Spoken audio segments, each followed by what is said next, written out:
હિંમતવાન Patidar PSI દીકરીએ પાણી બતાવ્યું। મહિલા પીએસઆઈ પોતાના સમાજને બતાવ્યો અરીસો। દારૂ કેસમાં 15 છોકરા બાદથી એક સમાજના હોય છે। સરથાણામાં સમાજના કાર્યક્રમમાં આપ્યું હતું નિવેદન। દારૂ, ડ્રગ્સ અને અફીણના નશાથી યુવાધન થાય છે બરબાદ। સમાજમાં જાગૃતિ લાવવા ખૂબ જ આવશ્યક છે તેવું જણાવ્યું છે। ત્યારે આ તમામ બાબતને લઈને નિવેદન આપવામાં આવ્યું છે। છોકરા બાદથી એક સમાજનો હોય છે તેવું પણ નિવેદન આપ્યું છે। હિંમતવાન પાટીદાર પીએસઆઈ દીકરીએ પાણી બતાવ્યું હતું અને મહિલા પીએસઆઈ પોતાના સમાજને બતાવ્યો અરીસો।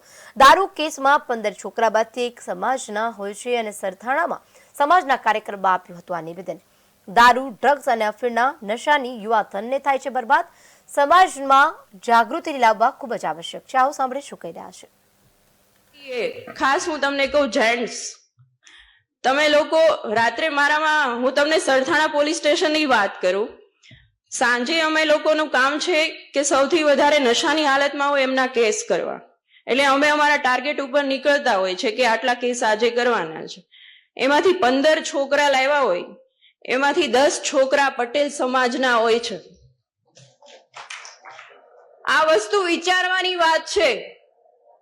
મને જોઈને બહુ દુઃખ થાય છે કે અને પછી તમે હાથ જોડો છો આવીને કે સાહેબ તમે તો પટેલ છો, તમે તો સમજો। મને કોઈક આવું કે ને એટલે મને વધારે ગુસ્સો આવે છે અને હું એમ કહું છું એને કોઈ પણની ભલામણ આવે, કોઈ પણની ભલામણ આવે, પણ મારા પટેલ સમાજને તમારે છોડવાનો નથી। એક રાતી અંદર લોકઅપમાં રહેશે ને તો એને ખ્યાલ આવશે કે આ વસ્તુ ન કરાય। ખૂબ વિચારવાની વાત છે। મારે આ મતલબ અત્યારે સમાજના તમામ વ્યક્તિ બેઠા છે એટલે હું કહેવા માંગુ છું કે આ વસ્તુ વિચારવાની વાત છે। શું કામ આવું કરો છો? તમારી પાસે પૈસા છે તો સારી જગ્યાએ વાપરો ને। અને જે સાયબર ફ્રોડના કેસ આવે છે એમાં 50% પટેલ સમાજ હોય છે। શું કામ અવળા રસ્તે ચડો છો? પટેલ સમાજે આટલી નામના મેળવી છે, આટલું આગળ વધ્યા છે, તો શું કામ આવી રીતે પતન તરફ જવાનું?